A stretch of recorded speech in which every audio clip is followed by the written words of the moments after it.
Hi, good morning guys. I'm Ral PTV. Welcome to my YouTube channel. For today's video, silipin naman natin tong Triton GLX 4-wheel drive na manual. Ang kulay nito is Blade Silver Metallic. Tara guys, samahan nyo ako. Tingnan natin kung anong meron dito.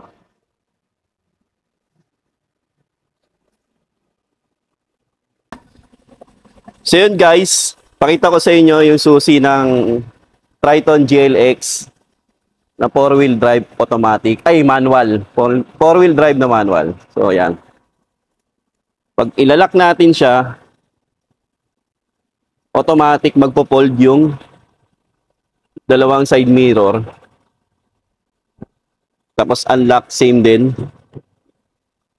Ayan. So dito guys, naka-auto lock siya.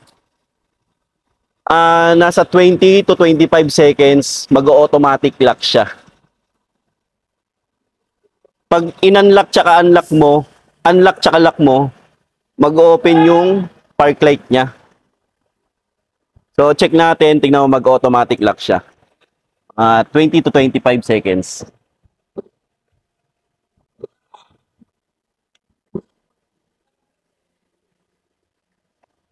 Yan, automatic lock na siya, guys.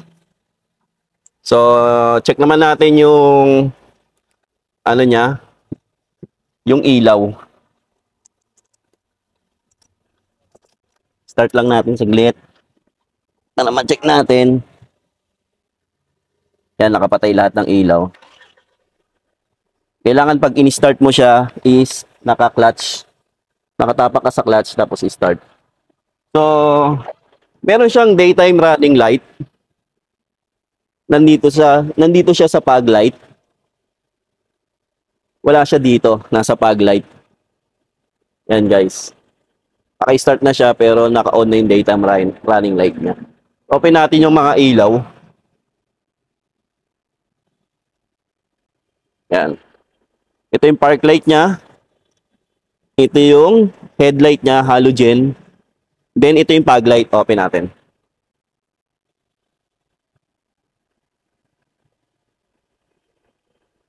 Yan. So, nakikita nyo naman. Fog light, headlight, park light. So, patayin na natin.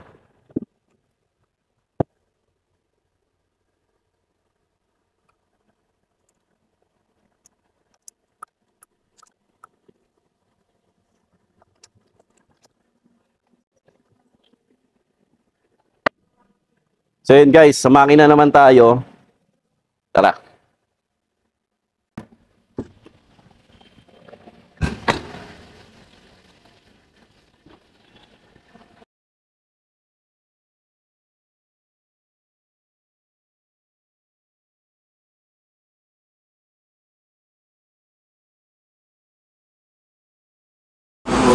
So yun guys, dito naman tayo sa makina niya. Ang engine niya is 4N16 2.4 liter turbocharged direct injection diesel Euro 4.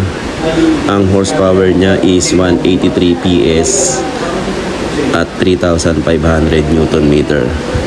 At ang maximum torque niya is 430 Newton meter at 2,250 up to 2,500 RPM. So, ganun siya kalakas yung makina niya.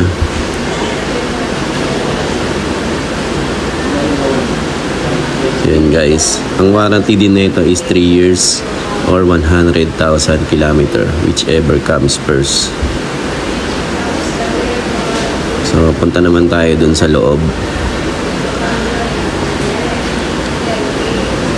Dito naman sa gulong niya is ang size niya, tire size niya is 265 by 60 R18. Color silver. Yan. And naka-chrome na rin yung side mirror with integrated signal light. And door handle niya is naka-chrome. And ang susi nito is keyless entry lang. And built-in na rin yung stepboard niya. Dito tayo sa loob. Dito sa side na to is control ng windows, side mirrors. Yan.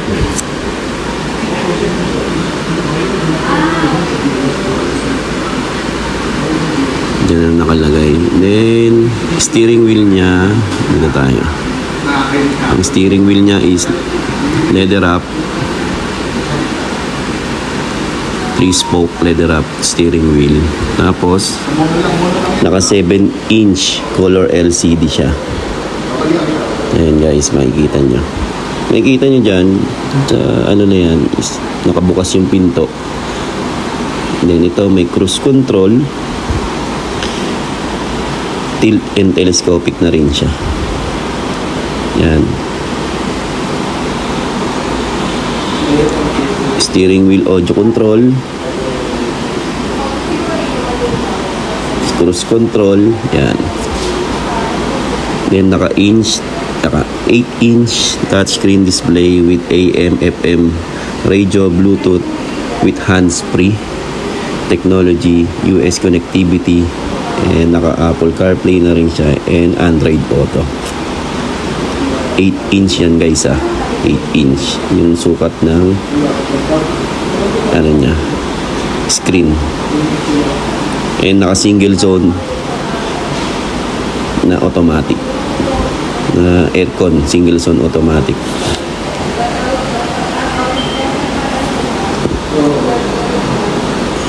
And 6-speed manual siya. Naka 6-speed manual tayo guys Then ito yung 4-wheel drive niya is Easy Select 4-wheel drive.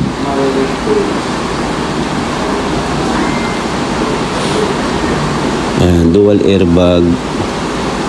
Then ito ilaw niya. Lagayan ng shades. Ayan. High grade fabric seat material na rin siya.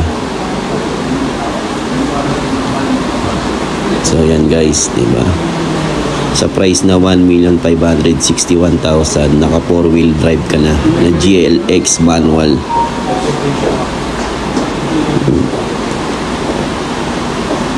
Pagdating dito sa side, meron siyang USB dito sa likod.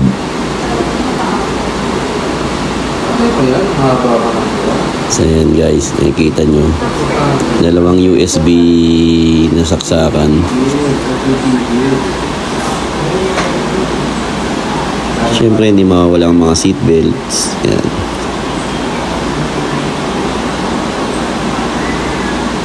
Yung fuel tank capacity niya pala is 75 liters. Yan. Taillight niya. Yan, may reverse camera siya. May reverse camera siya. Bed liner. Yan. Sorry guys, medyo madumi. Yan. Yan guys, taillight. So yan guys, diba? Likod pa lang ang ganda na.